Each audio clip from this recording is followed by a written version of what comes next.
सदा प्रभु परमेश्वर महिमा करवा प्रिय प्रभु लोक मैंने गीत रच दाऊद कहती उच्च शब्द मुख स्वर कर प्रभु उद्देश्य निमंते करताल माध्यम प्रशंसा करुले। आसु आमे माने मध्य करताल दे प्रभु गीत माध्यम आम आराधना करवा प्रभु गौरव करवा जो मैंने आत्मार शक्ति उपासना करती आज प्रभु से हृदय को छुआ जाऊँगी प्रभु से मन को छुआ जाऊँगी समस्त बंधन को पिटाया जाऊँगी जो निराश अच्छा जो कौन रोग अच्छा जो कौन पीड़ित होती आज प्रभु समस्त बंधन को पिटाया जाऊँगी जो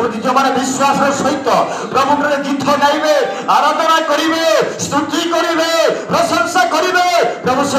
जीवन को छुईबे। आसु आम प्रभु गौरव करवा जिसने आकाश बनाया